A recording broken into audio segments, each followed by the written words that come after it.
Quero saudar a amada igreja com a graça e paz. Vai começar o nosso culto de celebração. A palavra do Senhor diz lá em Salmos do número 84 que porque vale mais um dia nos seus átrios do que 1000 em outra parte, para dizer que na presença do Senhor é melhor estarmos. Antes de prosseguirmos com o nosso culto, quero pedir aos amados para fechar os seus olhos e vamos orar. Pai, queremos te agradecer por este momento. Te agradecemos porque sabemos que vale mais na sua presença, ainda que seja um dia, do que em outros lugares. Pai, sabemos que é na sua presença que tudo acontece a nosso favor. Espírito Santo, exalta o Filho amado Jesus Cristo do que nunca antes. Pai, sabemos que a palavra virá forte neste dia para nos transformar, para nos instruir. Pai, muito obrigado por este momento. No nome que está acima de todo nome, Jesus Cristo, aquele que vive e para sempre vive, nós oramos e te agradecemos. Amém e amém. Quero neste momento convidar o Mila para a adoração e em seguida estaremos a ouvir a palavra que virá muito forte, com certeza.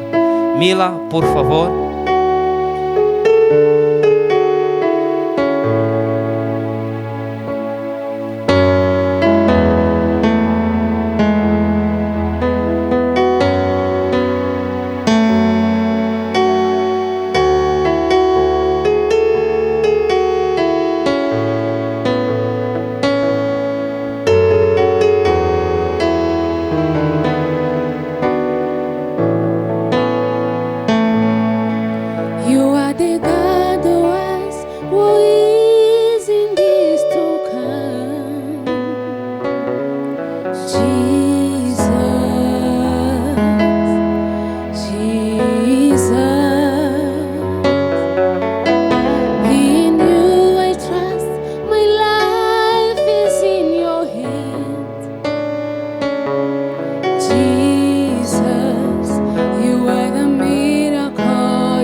Espírito Santo. Te agradecemos, Jesus. Obrigada, Espírito Santo.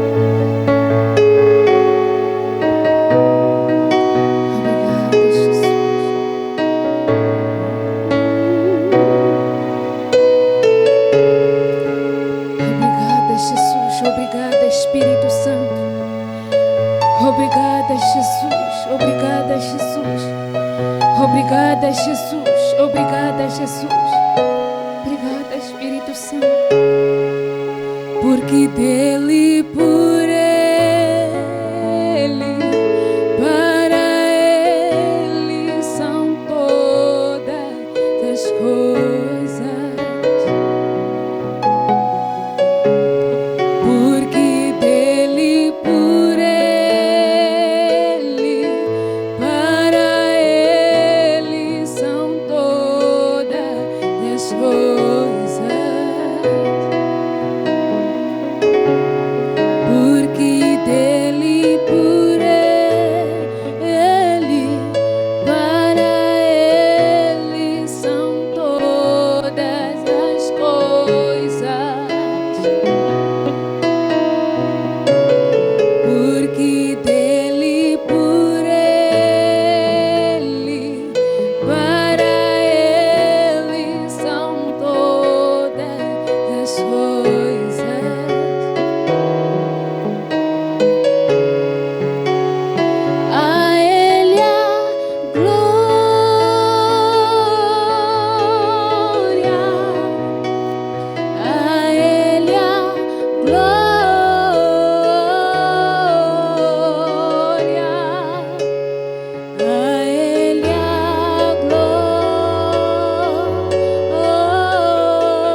Obrigado, Espírito Santo. Obrigado, Espírito Santo. A presença de Deus está aqui, é perceptível. E você pode sentir esta presença na sua casa. Primeiramente, quero ser grato a Deus, como sempre, pela sua graça e por tudo aquilo que Ele representa e significa para as nossas vidas.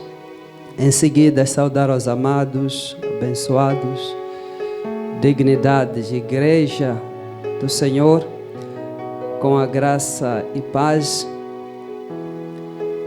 e apreciar a vida de todos aqueles que estão ligados conosco, não só conosco, mas também com o Espírito Santo.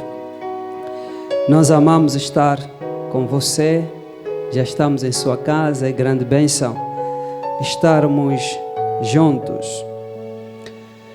Trago uma palavra de Deus que vai mudar para sempre a sua vida.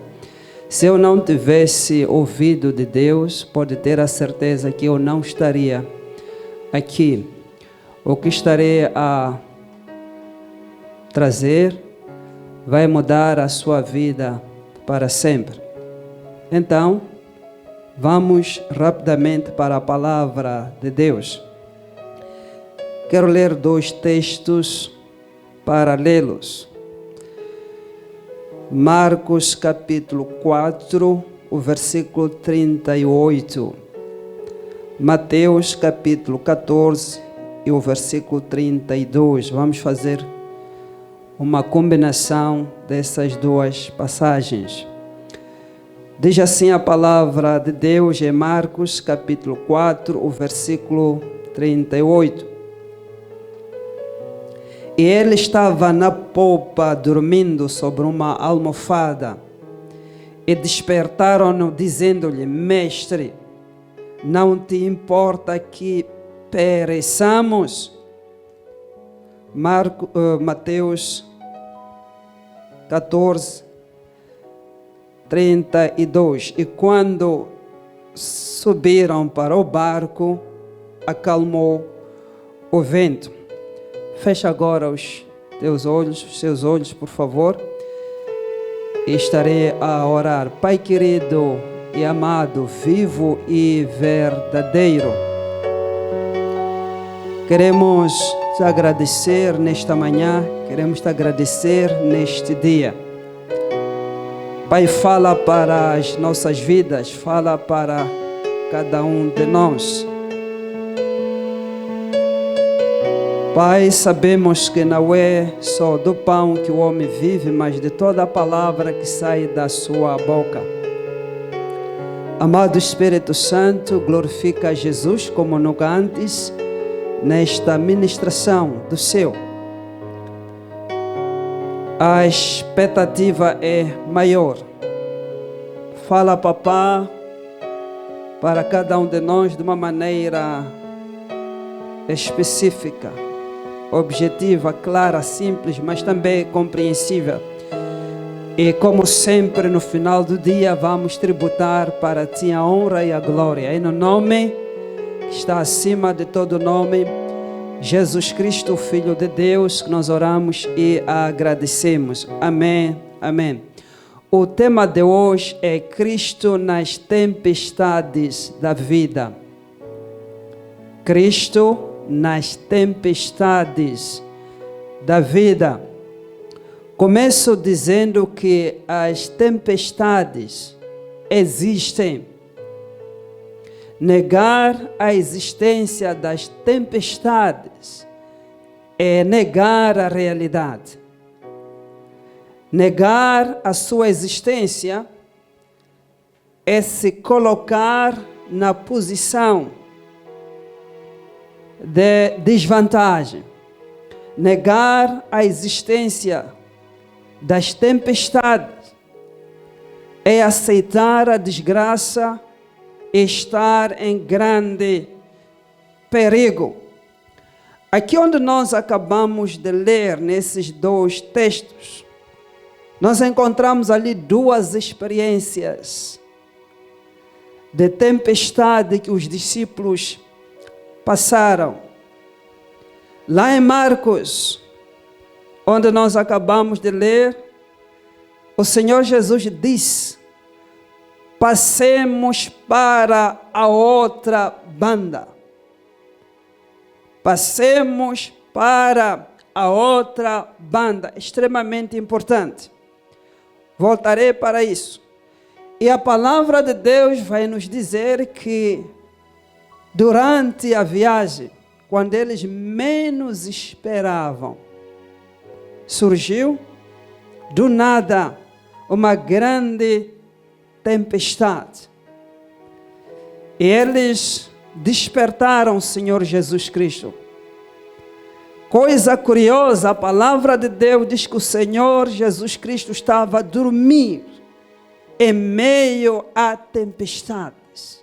Ele estava a dormir. Diz a palavra de Deus, quando ele despertou, acalmou a tempestade. O primeiro ponto, a primeira revelação que eu quero trazer para a igreja é que a palavra de Deus é infalível. O Senhor Jesus, ele disse: passemos para outra margem. Era o destino deles. Presta muita atenção. Há um destino que Deus preparou para a sua vida. Passemos para a outra banda. A palavra de Deus é infalível. Números 23, o versículo 19, começo a pregar. Deus não é homem para que minta, nem filho do homem para que se arrependa. Porventura, diria ele, não faria, ou havendo falado, não vai cumprir. Deus não é homem. Quando a palavra é falada, quando a palavra é dita, ela vai ter que acontecer. Passemos para outra banda. Atos capítulo 27, o versículo 25. Diz a palavra de Deus que eu creio em Deus. O apóstolo Paulo falando, o apóstolo da graça, que vai acontecer assim como me foi dito, vai acontecer, porque a palavra falou, a palavra de Deus é infalível. Pode repetir comigo, vai acontecer, porque vai acontecer. Se Deus falou, pode ter a certeza que vai acontecer. Isaías 55:11 diz a palavra de Deus: assim será a palavra que sair da minha boca, ela não voltará para mim vazia, antes fará, antes vai prosperar naquilo para quem Deus já enviou. A palavra de Deus é infalível. Se ela saiu da boca de Deus, você pode ter a certeza de que vai transformar a sua vida. Você pode ter a certeza de que esta palavra vai mudar para sempre a sua situação. Assim será a palavra que sair da boca de Deus. Lá em Mateus, a Bíblia diz que não só do pão que o homem vive, mas da palavra que sai da boca de Deus. O que nós precisamos num tempo como este é ouvir uma palavra que saiu da boca de Deus. Então, na primeira experiência que os discípulos tiveram, o Senhor Jesus Cristo estava com eles. Ele disse que passemos, estava com eles. A presença de Deus, a presença de Jesus estava na tempestade, mas eles não prestaram atenção. Ele disse que passemos, ia com eles. Houveram dois problemas, que eu depois vou falar disso mais à frente. E lá em Mateus, Nesta segunda experiência, o Senhor Jesus já não estava com eles. Ele disse a eles: vão para outra banda. E ele ficou, não foi com eles. Mas nota só que ele ali enviou a sua palavra. Ele falou a palavra. A palavra de Deus substitui a própria presença de Deus. A presença de Deus, vou falar disso mais à frente, a palavra de Deus substitui-se. Deixa eu voltar para os conceitos, para explicar aqui o nosso tema. Cristo nas tempestades da vida. Quero trazer um sentido figurado, espiritual da tempestade. Quando nós olhamos para a tempestade, número 1, é tudo aquilo que foge o domínio, é tudo aquilo que foge o controle do homem. Há muita coisa que é tempestade, há muita coisa que está a assolar a sua vida, que está a fugir o seu controle. Falamos do coronavírus, está a fugir o controle dos homens, o controle das nações, dos governos. Mas a partir do dia em que a ciência descobrir a cura, então esta doença, essa pandemia deixará de ser uma tempestade. Por quê? Já está no domínio do homem. Então tudo aquilo que foge o domínio do homem é tempestade, assusta, é mortal, complica as nossas vidas. E quero fundamentar lendo lá em Salmos, do número 103, o versículo 19. Passo a citar: o Senhor estabeleceu o seu trono nos céus, e o seu reino domina sobre tudo. Viu? O seu reino domina sobre tudo. A palavra tudo em hebraico ali significa tudo. Tudo é tudo. Está no domínio de Deus. Nada foge o domínio de Deus. Número 2. A tempestade significa crises, fome, pestes, pandemias, crises. E quero lembrar para a igreja que em meio às crises, você precisa estar atento às oportunidades. Todas as crises têm por detrás oportunidades. Todas as tempestades, é muito importante isso, têm por detrás oportunidades. Neste momento de estado de emergência, há uma oportunidade. Você pode gastar mais tempo com o Espírito Santo. Nesse momento de quarentena, você pode estudar mais a palavra de Deus. Você que é casado pode estar mais tempo com a sua família, tentar trazer alguns valores importantes para a sua família. Então a tempestade número 2 representa crises. Quero ler lá em Gênesis capítulo 26, versos 1 e 2, e depois o versículo 12.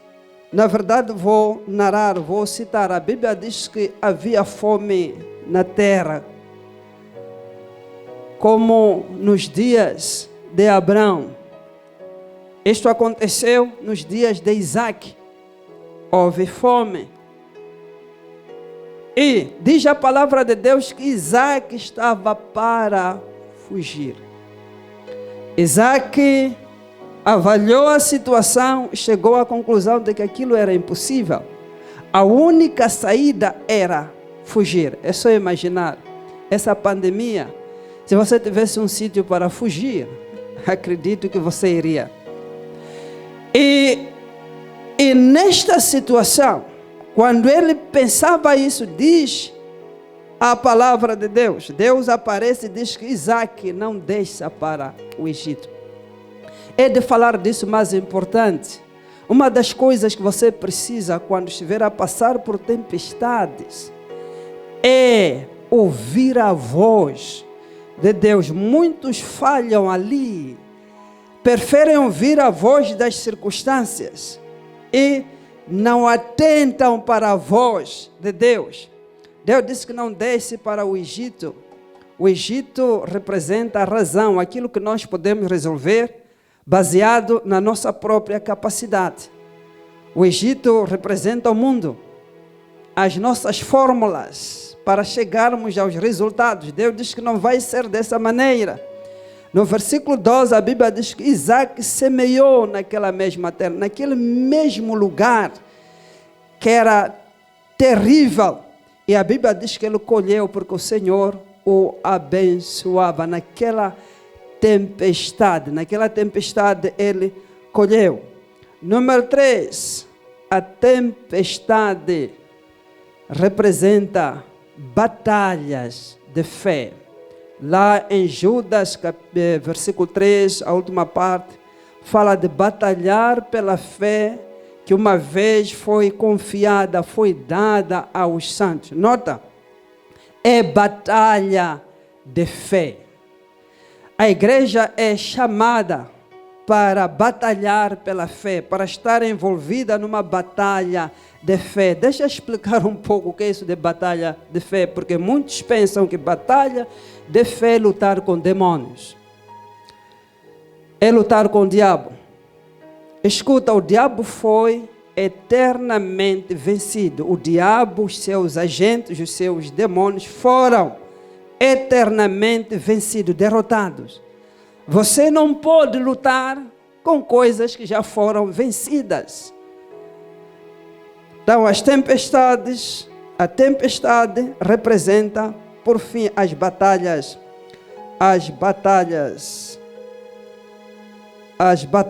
da fé.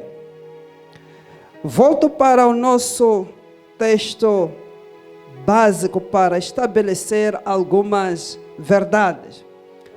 O Senhor Jesus disse: passemos para a outra banda. Ponto número 2. O que você vai precisar em meio às tempestades da vida?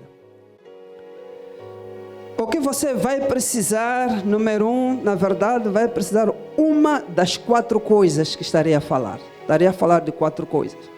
A primeira coisa que você vai precisar é a presença de Deus.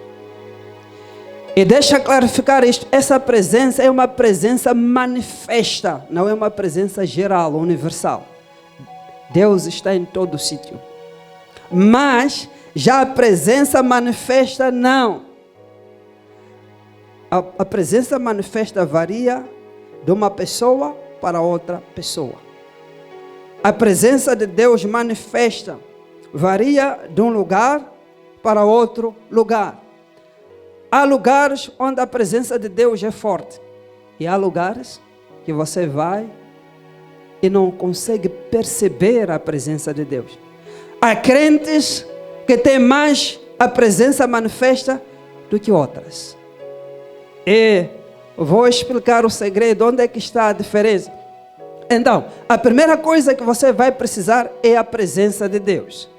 O Senhor Jesus, ele disse: passemos para a outra banda. Os discípulos estavam bem, mas não reconheceram esta presença. Passemos para a outra banda. Deixa eu trazer uma fórmula matemática, uma matemática simples. Tem aqueles irmãos que não gostam de matemática, mas é matemática muito simples. É assim: tempestades mais Cristo é igual a nulo, a zero.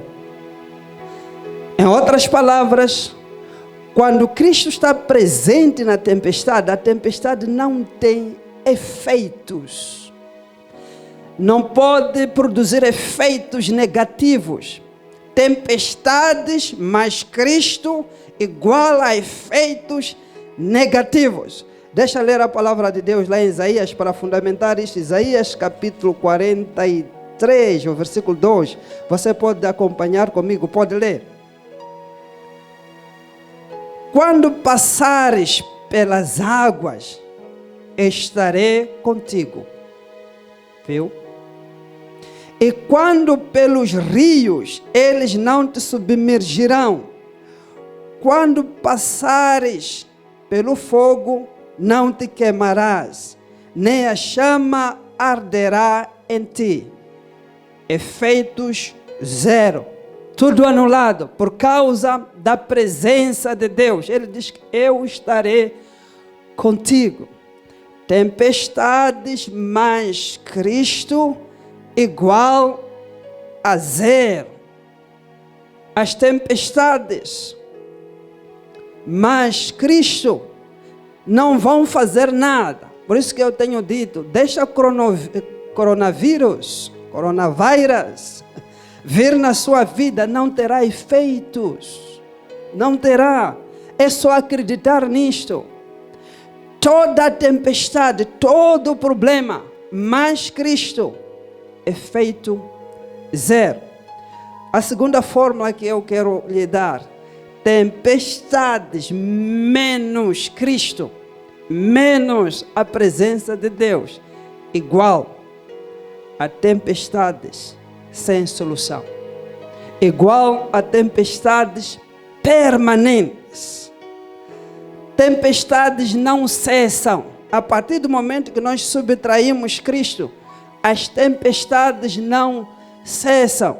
Então, a primeira coisa que você vai precisar em meio às tempestades é a presença manifesta. Eu prometi explicar para você essa presença manifesta.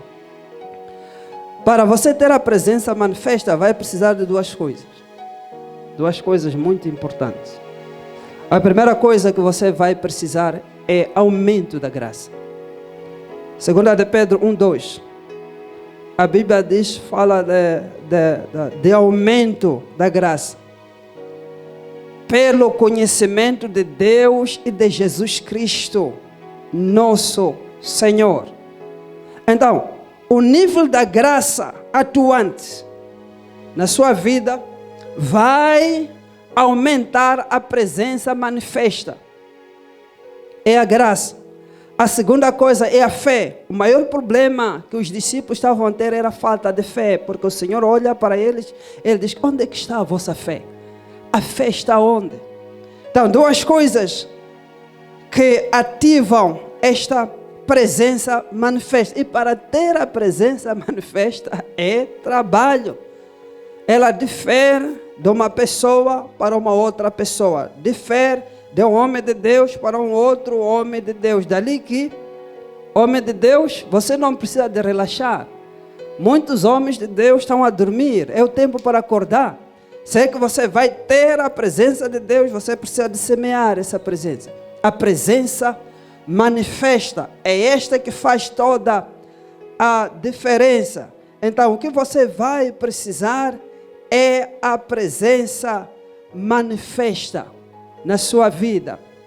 Certa vez, Moisés, ele disse, Senhor, mostra-me a sua glória. Êxodo 33, o versículo 14. O Senhor ele diz assim, a minha presença irá contigo, eu te darei descanso. Um dos aspectos desta presença manifesta é o descanso. As pessoas que experimentam essa presença manifesta descansam. Como é que o Senhor Jesus Cristo, em meio às tempestades, estava a descansar, estava a dormir? Ele já carregava em pessoa esta presença. A Bíblia diz que vinde a mim todos os que estáis cansados e oprimidos, eu vos aliviarei. Eu vos darei descanso. Então, em meio às tempestades, você vai precisar da presença manifesta. Da presença manifesta. Daniel capítulo 3. Gosto muito desses três jovens, Sadraque, Mesaque e Abednego. Daniel capítulo 3. A Bíblia diz que aqueceram a fornalha 7 vezes mais. Mas esses jovens, deixa-lhe trazer uma revelação. A primeira coisa, eles tinham o conhecimento de Deus. Eles conheciam esse Deus. Conheciam a Deus. Por isso que a Bíblia diz que Graça e paz vos sejam multiplicadas pelo conhecimento. À medida que você tem um conhecimento de Deus, a presença de Deus, a presença manifesta de Deus aumenta na sua vida. Então, eles tinham conhecimento de Deus. Entre escolher o fogo ou adorar a estátua, eles escolheram o fogo. Coisa estranha. Isto não são histórias. Foi um fogo literal. Foi um fogo real. Diz a palavra de Deus que eles caíram lá na fornalha aquecida 7 vezes e lá estava Jesus. E não houve danos. Eles não sofreram porque a presença de Deus estava com eles. Lá estava Jesus e não sofreram. Eles conheciam a Deus porque disseram ao rei: Rei, nós não vamos adorar a estátua. Eles tinham uma convicção. Eles conheciam a esse Deus. A presença manifesta. Número 2. A segunda coisa que você vai precisar em meio às tempestades é a palavra de Deus. Lá em Mateus 14, a partir dos versos 28, a quarta vigília, o Senhor Jesus aparece andando sobre as águas. E Pedro disse: Senhor, se és tu, manda-me ir ter contigo sobre as águas. E o Senhor Jesus, ele disse: vem. A palavra rema. O que você vai precisar quando estiver a passar em tempestades é a voz de Deus. É a voz de Deus, é a palavra de Deus. Você vai precisar de permanecer na palavra de Deus. 3 coisas acontecem quando você permanece na palavra de Deus. Eu já falei isso para a igreja. A primeira coisa que vai fluir naturalmente na sua vida é a fé. A segunda coisa é o amor de Deus. A terceira coisa é uma vida de oração sadia. Recebi muitas chamadas de alguns amados nesses dias e dizia: apóstolo, a minha vida de oração esses dias não está sadia, está difícil. Eu disse para eles: permaneça na palavra. É automático. Quando você permanece, esta palavra não tem como se ajudar. Você se vê a orar. O amor de Deus flui naturalmente. A sua fé vai fluir naturalmente. Então, a palavra de Deus é extremamente importante. A palavra de Deus, ele diz que vem. É uma situação um pouco diferente, porque quando nós olhamos para os filhos de Israel, Deus abriu o mar vermelho, eles passaram em seco. E quando eu orava, o Espírito Santo dizia que para cada tempestade, Deus tem uma orientação específica. Já para aquela situação, Pedro andou pelas águas. Nós acabamos de ler lá em Isaías. Acredito que ele tinha no espírito esta revelação. Ele sabia disso, que quando passar pelos rios não vai afundar. E diz a palavra de Deus que ele saiu do barco e começou a andar sobre as águas. Mas quando tirou o seu olhar da palavra e colocou o seu olhar na razão, nas circunstâncias, começou a afundar. Eu não sei se terei tempo para falar disso. Ali está o grande segredo. Caminhar pela razão ou caminhar pela revelação. Caminhar pela razão significa caminhar pelos seus 5 sensos. A sua mente, aquilo que você sente, está a ver. E esta é a pior maneira de viver a sua vida. Então, ele sentiu. Os sentimentos não são dignos de confiança. Os sentimentos mudam rápido, mudam rapidamente. Diz a palavra de Deus que ele começou a afundar. A coisa boa é que Jesus Cristo já estava ali. Não é possível alguém afundar na presença de Deus. Não é possível alguém afundar na presença de Jesus. Então, você vai precisar de permanecer na palavra. Você vai precisar a palavra de Deus. Vamos para a terceira coisa que você vai precisar. Eu disse uma das 4 coisas você vai precisar. Elas podem estar a operar ao mesmo tempo ou só uma coisa é suficiente. A terceira coisa que você vai precisar é a fé. O Senhor Jesus olhou para eles e ele disse: onde é que está a vossa fé? Você vai precisar da fé. E a quarta coisa que você vai precisar é o uso da autoridade. Falei as 2 coisas porque elas têm uma relação, substitui-se. Estarei a explorar as 2 coisas ao mesmo tempo, a fé e a autoridade. Você vai precisar da fé. Lá em Romanos capítulo 4, passo a ler versos 19 a 21, você vai precisar da fé.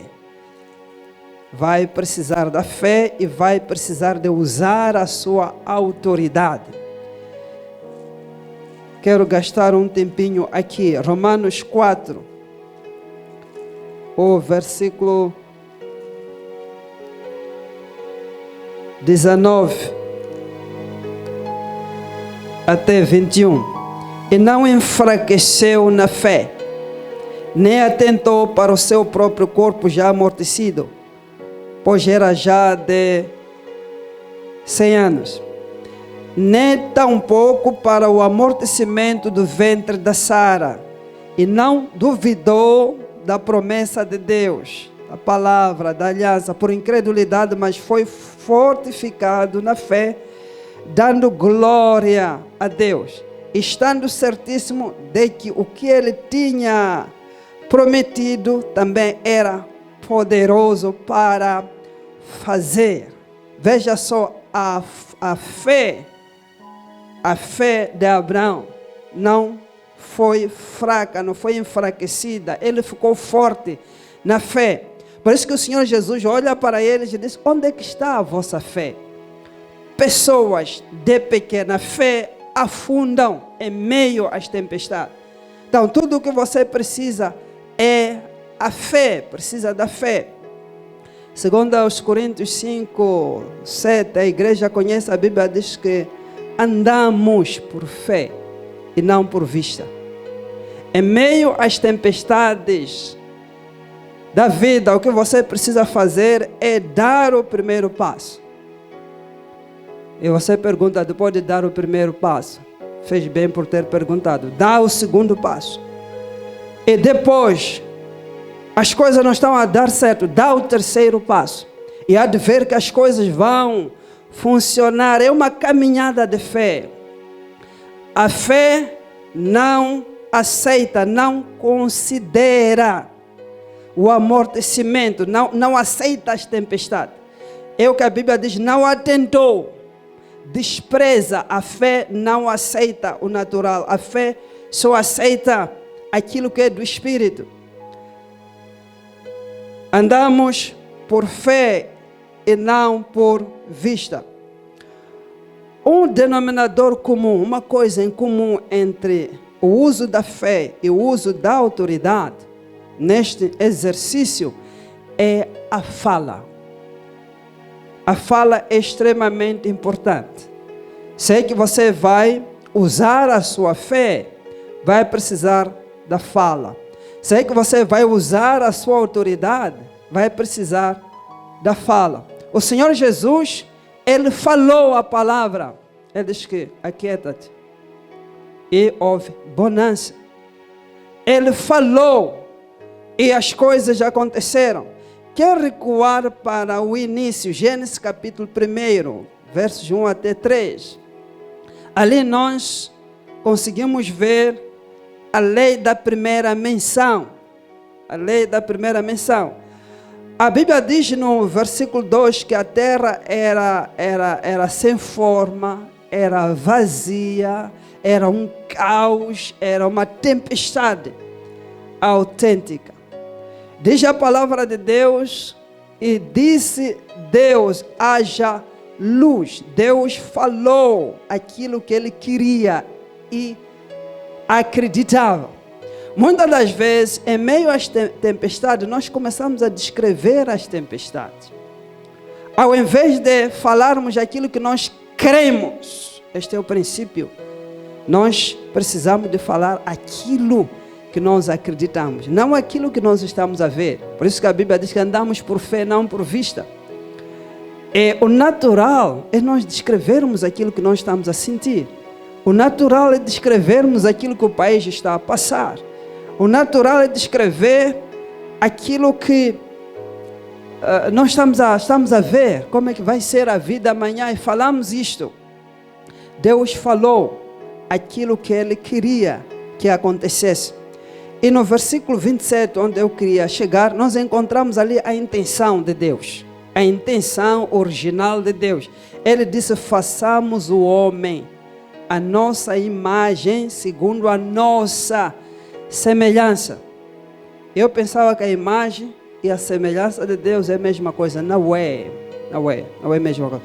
Façamos o homem. Este foi sempre a ideia original de Deus. Você é como Deus no Espírito. A imagem está no Espírito. Você é a imagem de Deus. Você está na classe de Deus. E a semelhança está na função. Você pode funcionar como Deus. Logo, há coisas, presta muita atenção, há coisas que Deus dos seus não vai fazer na sua vida. Há coisas que Deus não vai fazer na sua vida porque Ele te deu autoridade.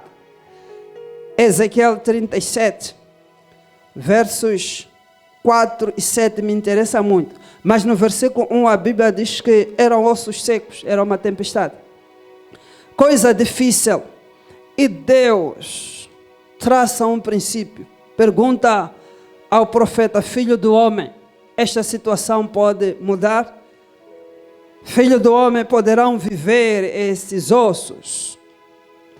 Quando chega no versículo 4, Deus disse, fala a palavra e diga, ossos secos, ouvi a palavra do Senhor. Ele precisava de exercitar a sua autoridade. E quando chega no versículo 7, a Bíblia diz que quando ele falava, o milagre aconteceu.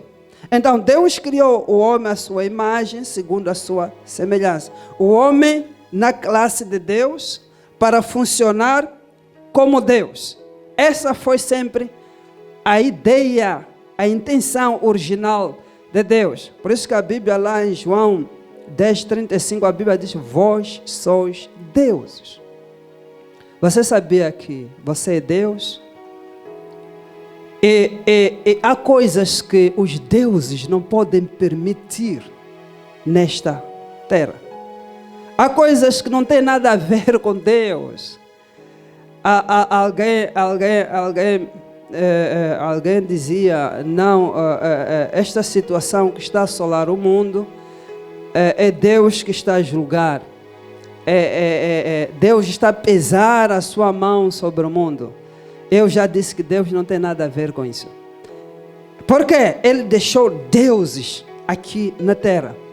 Ele deixou o homem aqui na terra. Deus deu a terra aos filhos dos homens. Ele estabeleceu o seu trono no céu. E aqui, sei que as coisas vão mudar, depende do uso da sua fé e do uso da sua autoridade. Então, o profeta, quando falou, as coisas aconteceram. As coisas aconteceram. Salmos do número 91, versículo 2. Direi do Senhor, Ele é o meu Deus, o meu refúgio, o Deus em quem eu confio. O que você está a falar esses dias? Como é que você está a usar a sua autoridade? Direi do Senhor. O que você está a falar? Direi do Senhor, Ele é o meu Deus, eu confio nele. Você pode estar descansado. Usa a sua autoridade. Uma das 4 coisas você vai precisar em meio às tempestades. Quero orar para você agora. Quando eu orava, o Espírito Santo me pediu para cessar algumas tempestades na sua vida. É sério. Ainda há homens de Deus que ouvem de Deus e podem mudar, podem falar e as coisas acontecer. Você está passando por uma condenação. Muitas das vezes, quando as pessoas passam por tempestades, pensam que pronto, porque estou fora da vontade de Deus. Não é sempre assim. Os discípulos estavam no centro da vontade de Deus, mas mesmo assim houve tempestades. O que você está passando não é porque você está fora da vontade de Deus. Deus requer alguém que conheça a sua autoridade, como você e eu, para revertermos esta situação. Esta tempestade vai ter que cessar. Vai ter que cessar agora. Feche agora os seus olhos. E se é possível, coloque uma das suas mãos no seu peito. Deus está me mostrando alguém que está a passar por uma tempestade. É forte. Essa tempestade precisa de cessar. Em nome de Jesus. Falo bonança. Falo calmia. Falo bênção na vida dele, na vida dela. Em nome de Jesus. Satanás, tira a sua mão, já é tarde demais.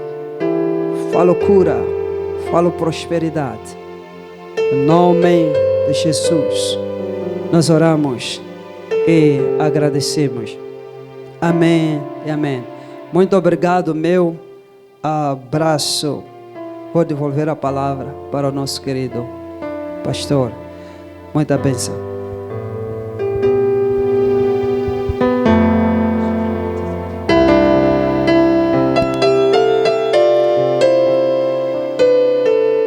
Louvado seja o nosso Deus. Eu já sabia que a palavra viria muito forte. Se você esteve atento, certamente esta palavra vai lhe ajudar, assim como ajudou ao nosso Pai e a nós que estamos aqui no estúdio. Quero dar a anúncio, amada igreja, como sempre, a dizer que a programação durante este tempo de estado de emergência continua aquela que já dissemos. Todos os dias estamos de oração, obedeça à corrente de oração. Então temos 3 tempos para esta programação. Temos das 6 às 7, orando. O segundo tempo é das 12 às 3 horas, orando. E das 18 às 19 horas. Então, se você não consegue de manhã, tem a meio-dia. E se não consegue a meio-dia, tem no período da noite. Mas acredito que você tem tempo, uma vez que está de quarentena. E nas quartas-feiras temos os cultos online, quarta-feira e domingo, como este. Quarta-feira, o culto público online, e hoje, domingo, culto de celebração, também online. Durante a semana, já dissemos a corrente, e na sexta-feira, culto familiar. Não deixe esta oportunidade. Já dizia o nosso amado apóstolo que é uma oportunidade criada para você, junto da sua família, estabelecer algumas coisas que durante o tempo não conseguia, porque tinha que acordar cedo e trabalhar e não tinha tempo. Esta oportunidade, então, além de reestruturar a família, poderá passar com a família lendo, estudando, meditando a palavra de Deus, e junto estará a fortalecer-se a si e a sua família. Dissemos ainda que Quanto aos dízimos e ofertas, irão passar os números no rodapé, não é? O M-Pesa para depositar o seu dízimo e oferta, bem como o número de conta BIM para também depositar a sua oferta. Por quê? Por que oferta? Talvez esclarecer um pouco mais. É uma oportunidade a semear, é uma oportunidade de fazer parte daquilo que Deus tem feito na terra. É uma oportunidade de juntar-se a Deus para tocar vidas, para tocar nações. E além disso, é semente. Você irá ter retorno. O benefício é todo seu, o benefício é todo meu, quando nós contribuímos para o avanço da obra do Senhor aqui na terra. Além de que a nossa igreja tem despesa que precisa ser suprida e você faz parte. Você é a igreja, eu sou a igreja, então fazemos parte. Então, contribua para que isso aconteça. E não havendo mais nada, me parece que não deixei nada. Quero convidar ao Mila para a última adoração, por favor.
Your name.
Jesus, Jesus.